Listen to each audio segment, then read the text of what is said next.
Genuíno, botando tudo num liquidificador, a gente tem uma situação muito clara no Brasil hoje em matéria de política e de corrida eleitoral. Bolsonaro não só vai estar fora da corrida, como vai estar atrás das grades, ou em prisão domiciliar, que seja. Todo o seu primeiro escalão, ou núcleo principal, idem. A direita vai conseguir emplacar alguém do bolsonarismo na próxima corrida eleitoral, ou esse espaço pode acabar sendo preenchido por algo mais liberal ou mais centrão? Qual é a tua expectativa em relação a isso? Eles conseguem emplacar alguém no lugar do Bolsonaro? Ô, Viário, você sabe que no Brasil tem um dado que é uma crise ampla e profunda, tanto no Brasil como no mundo. É uma crise do sistema, é uma crise do modelo econômico, é uma crise da devastação da natureza, é uma crise da transição energética, é uma crise social, é uma crise cultural, é uma crise na geopolítica mundial. Portanto, nós estamos caminhando para um momento de radicalização dessa crise. Neste cenário, a esquerda, primeiro, ela tem que se credenciar, se capacitar para ter uma alternativa a essa crise. Ela tem que apresentar um programa de transformação, ela tem que apresentar um programa de... Ela não pode ter medo da radicalização, porque radical é a crise. Ela não pode ter medo da polarização, porque a própria crise polariza. Nesse sentido, a gente tem que fazer um giro à esquerda, tanto dos partidos de esquerda como no governo. O governo tem que ter uma linha de enfrentamento, visitar os estados, dialogar com a população, usar os meios de comunicação para opinar sobre cada ponto, sobre cada assunto, a exemplo do que faz no México, tanto o Obrador como a Cláudia Sheinbaum. Eu acho que é por aí que a gente tem que enfrentar. Por outro lado, eu acho que as duas direitas vão tentar, em algum momento, reciclar, vamos dizer, dar uma espécie de reciclada no bolsonarismo. Porque o Bolsonaro, a lá Bolsonaro, ou seu filho, ou a própria Michelle, é muito... É uma imagem que fica pesada para eles. Eu acho que eles vão buscar uma espécie de extrema-direita com um pouco de verniz. É uma tentativa. Agora, eles têm um problema, porque o nome para isso quer continuar governando São Paulo, que tem uma reeleição relativamente tranquila. Eu acho que nós também temos uma questão, Viário. Nós temos que estar preparados para a candidatura do Lula. E é isso que a gente tem que avaliar no momento certo, quais são as condições para o Lula disputar a reeleição. Eu acho que é a alternativa do Lula candidato que possibilita a gente dar continuidade a esse projeto. E essa dar continuidade a esse projeto é fazer uma inflexão à esquerda. Eu defendo que a nossa governabilidade tem que ser mais tensionada, tem que ser mais polarizada. Nós não podemos ficar à mercê desses provocadores, dessas provocações, sem marcar posição e sem afirmar a pauta da sociedade, a pauta que mexe com a sociedade, com os direitos, que defende a democracia, que defende a soberania nacional, que defende a fiscalização dessas big techs. Não dá para ficar esse vale tudo, esse jogo sujo que está acontecendo no Brasil e no mundo. Então, eu acho que o cenário provável é que a gente vá para uma reeleição do Lula pela quarta vez, e eu acho que ele sendo candidato tem chance da gente ganhar. Eu acho que nós temos que também fazer uma reavaliação do que foi a experiência de 2022 para agora. Eu acho que a gente tem que ter um programa mais definido, tem que ter um programa mais atualizado para a gente fazer o debate político. Quando eu falo a esquerda radicalizar, é no sentido democrático, é no sentido das posições políticas.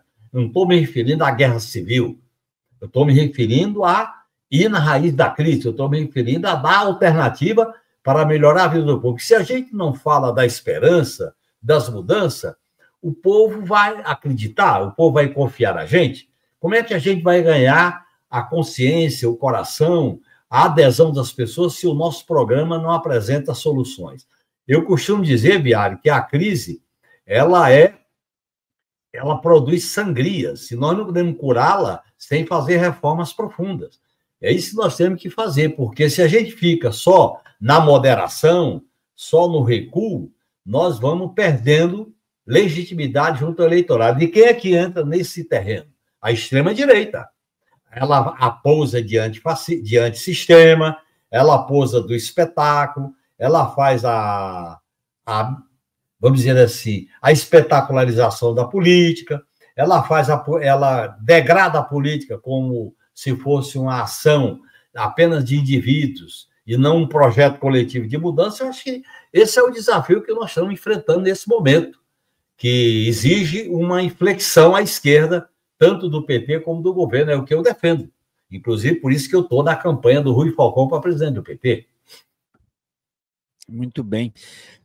Junino, última questão, eu queria te ouvir sobre as instituições armadas, vamos dizer assim, as polícias e as armas da República, as 3 armas, porque a gente tem um problemão aí, quando a gente trata de um exército que agora vai ter algo inédito nesse país, generais sendo julgados pela justiça não militar, não pelo tribunal militar, e a gente tem agora nessa investigação toda aí algumas comprovações, como por exemplo, que a PRF atuou sim para barrar ônibus de eleitores de regiões onde o Lula tinha mais percentual, então ela foi utilizada como uma instituição de governo e não de Estado. Como é que tu vê isso depois destas prisões? Qual a expectativa tanto das armas, Marinha, Exército, Aeronáutica, como das polícias também deste país, com todo esse desvio que foi feito desde a era Temer, vamos dizer assim? É um problemão, Viário. E esse problemão coloca em xeque a própria política, a própria orientação para as Forças Armadas e para a segurança pública. Primeiro, tem que separar a segurança pública de Forças Armadas com a desmilitarização. E quando eu falo desmilitarização, eu não sou contra a PM. A desmilitarização é o conceito de guerra da segurança pública. A segurança pública não é uma guerra. A segurança pública é uma antecipação, é uma força, não é violência, é inteligência, é prevenção, é polícia comunitária, é inteligência, é articulação nacional e até internacional diante do peso das quadrilhas. E as Forças Armadas têm que cuidar da defesa nacional. E aí é um problema, Viado. Primeiro que o artigo 142 faz uma destinação sobre o papel das Forças Armadas para segurança interna com lei e ordem. A velha concepção do inimigo interno, a velha concepção do salvacionismo, a velha concepção da tutela, a velha concepção de poder moderador que vem à tona nos episódios da intentona golpista do 8 de janeiro. Nós temos que redefinir a subordinação das Forças Armadas ao poder civil que emana do voto popular. Primeira coisa. Segunda coisa, Forças Armadas não é para cuidar da segurança pública. Segurança pública é pela Guarda Nacional, pela Polícia Federal, pela Polícia Rodoviária Federal, pelas polícias militares, Polícia Civil, Guarda Municipal, dentro de um sistema integrado, um sistema viável, que é o Sistema Único de Segurança Pública. E as Forças Armadas, nós temos que abrir um debate sobre reforma nas Forças Armadas, reforma na doutrina, reforma na maneira de pensar. Olha, Viário, Bolsonaro não teria feito o que fez sem o respaldo das Forças Armadas, vamos deixar isso muito claro. A quantidade de militar que está sendo denunciado nesse processo, 4 estrelas, são 5, isso não é espontâneo, não é por acaso. Então, eu acho que nós temos um problema. Além da investigação, punição, prisão sem anistia, nós temos que fazer uma reforma institucional. No artigo 142, no artigo da segurança pública, na doutrina de formação dos militares, para que servem as Forças Armadas, na formação e na relação das Forças Armadas com a sociedade, porque o primeiro requisito de uma política de defesa, Viário, é o bem-estar do povo, é o bem-estar social, material, ecológico, dentro da nossa diversidade do povo. Portanto, a segunda questão, as Forças Armadas não podem considerar o povo inimigo. Acabar com essa história de ordem interna, de guerra interna. Terceiro, nós temos que ter uma política de defesa de parceria com os países vizinhos, que nós não temos conflito de natureza militar. Quarto, nós temos que ter acesso à tecnologia sensível da guerra cibernética, dos mares, do fundo dos oceanos, a questão do espaço aéreo. Nós temos que reestruturar as Forças Armadas no território nacional. E eu acho que é fundamental que a gente discuta uma política de defesa como política pública. Uma política, não é uma política de defesa dos militares, é uma política de defesa pública para os militares. E aí nós vamos ter que recolocar o profissionalismo, recolocar a questão política das Forças Armadas como uma instituição de Estado. E é grave o que aconteceu, porque uma instituição de Estado conspirando contra o Estado, não dá, né, Iago?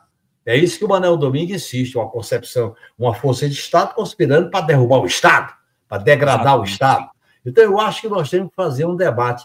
Lamentavelmente, essa questão não está sendo tratada como eu esperava que fosse pelo governo Lula III. Mas é uma questão que nós temos que fazer o debate na academia, no parlamento, na sociedade, com os especialistas, para discutir esse tema sobre para que servem os militares, papel das Forças Armadas. Eu acho que tem um papel importante, principalmente diante da situação que o mundo atravessa. E o Brasil tem um potencial muito grande na integração sul-americana. É bom deixar claro que o continente sul-americano, por isso que nós temos que estar muito atento a essas manobras dos americanos, do Marco Rubio, porque o continente sul-americano é o mais rico em proteína, em minérios, em água doce, no espaço aéreo, em reserva florestal, como toda a Amazônia, tanto do lado brasileiro como do lado sul-americano de outros países. Portanto, é uma área estratégica. E, no meu modo de entender, nós não estamos fazendo esse debate, nós não estamos fazendo essa discussão de estratégias para ter realmente uma política de defesa que mereça esse nome. Portanto, eu digo, para terminar, é necessário punir. Nós temos uma grande oportunidade histórica. Pela primeira vez, 4 estrelas estão sendo punidos no banco dos réus. Isso é importante. E agora, ao mesmo tempo, nós temos que reformar a instituição, reorientar a instituição, fazer mudanças importantes para que não se repita essa tragédia, essa farsa.